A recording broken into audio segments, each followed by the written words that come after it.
Hey there, Sammy here with another episode of the Digital Marketing Therapy Podcast. And today we're talking about creating a multi-channel plan to talk about your events.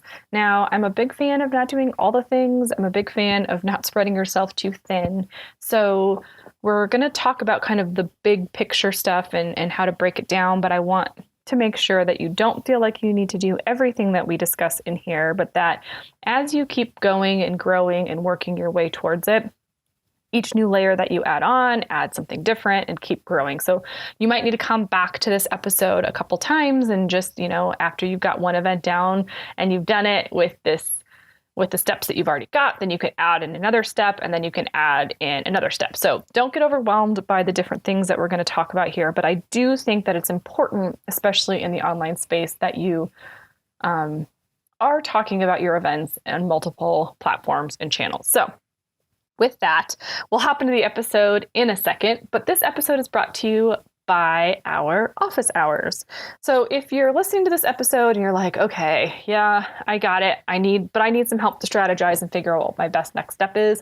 That's what these office hours are great for. To help you strategize, you can have 30 minutes with me to really take what you've already got that's working and add on that next layer. Or if something's not quite working like you want it to, figure out how to troubleshoot and make it work better before you add on the next step. So you can do that by going to thefirstclick.net/office hours, book 30 minutes with me, come with a specific question, we'll tackle it, I'll record it and give you that session, and you can be on your way to kicking butt and increasing enrollments in your events, increasing your donations, and all the things. So again, thefirstclick.net/office hours. But for now, let's get into the episode. You're listening to the Digital Marketing Therapy Podcast. I'm your host, Sammy Bedell-Mulhern, and each week I bring you tips from myself and other experts, as well as hot seats with small business owners and entrepreneurs to demystify digital marketing and get you on your way to generating more leads and growing your business. So you might be having to take your events online. You might be taking your donation campaigns online. There might be a lot more things that are happening in the online space than what you were used to. And promoting stuff, it could even be your in-person events. It could be physical things that you're doing, face to face.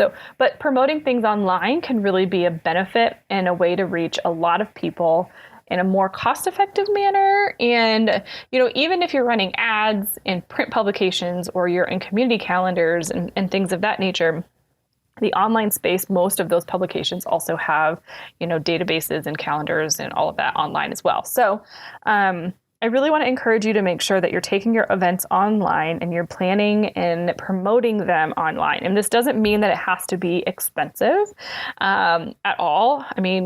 We'll talk about a couple things that you can do to put money behind it, but really just making sure that you're taking advantage of all of the different places that your audience is engaging on a regular basis so that they have more of a chance to see your events online and to engage and to join in and to participate so that you can ultimately have more people that you serve or have more funds coming in for donations.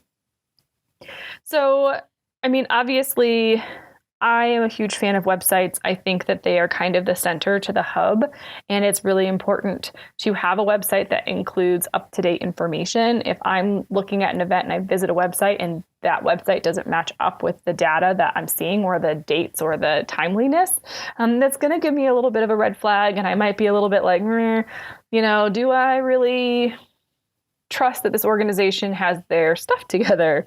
So making sure that your website is up to date, has all the information that is relevant to the events and programs that are happening right now is super important. Hopefully you have somebody in your world that is helping you manage that on a regular basis.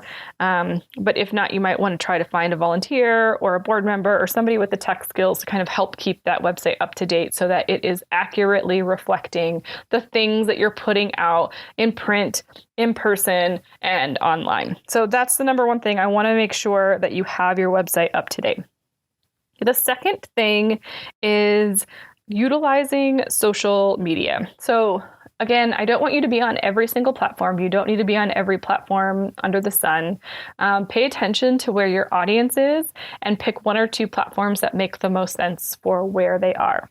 Facebook is great as a catch-all because it is truly the largest of all of the social media platforms. But there's lots of fun things that you can do. Now, we've talked about this in several episodes, running Facebook events, Facebook fundraisers. That's an option, but also setting up Facebook events. Now, this is a great way to encourage engagement, encourage conversation, and then also to be able to, have tickets if you need tickets, or to be able to share to multiple platforms. You can also have co-hosts. So if you have sponsors of your particular event, you can add them there to give them additional visibility. You can also invite specific people to the event that you know, and then just being able to see like who's going. If people RSVP that they're coming, then it's likely that that event might get shown to their audience or their followers or their friends and family. So it's just a great way in Facebook to engage and create more visibility for your event. And the other thing is it's going to show people you've got these events coming up today, to automatically remind them that there's things that are happening. Another tool that you can use on the social media side with Instagram stories are things like countdowns. So a countdown timer to when the event is happening. Again, they'll get the reminder that the event is happening.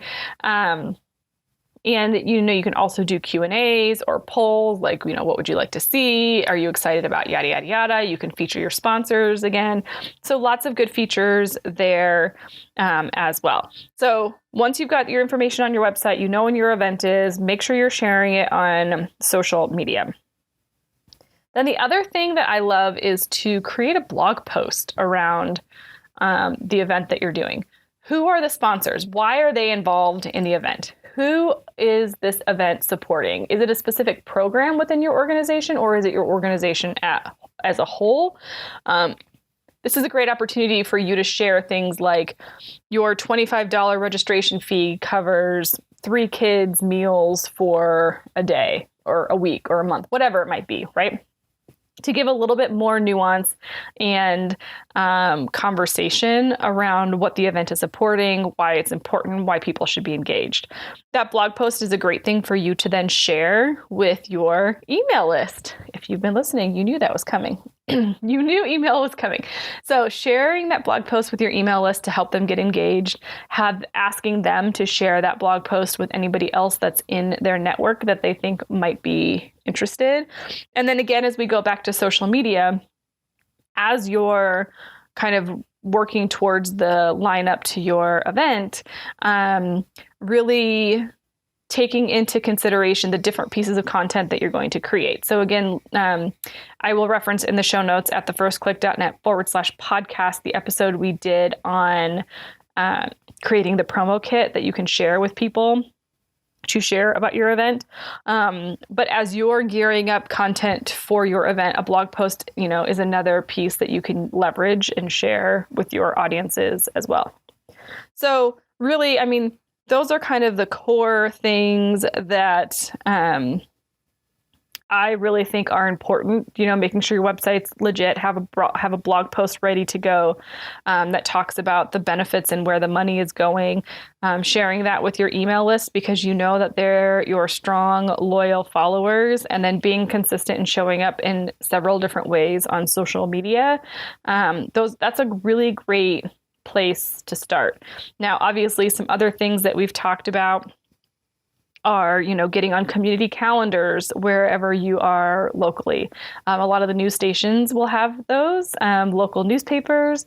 So submitting your information there. And I definitely recommend having a list so that it's super easy. You can just have one person go in and they just knock those out real quick and they know exactly where they're going.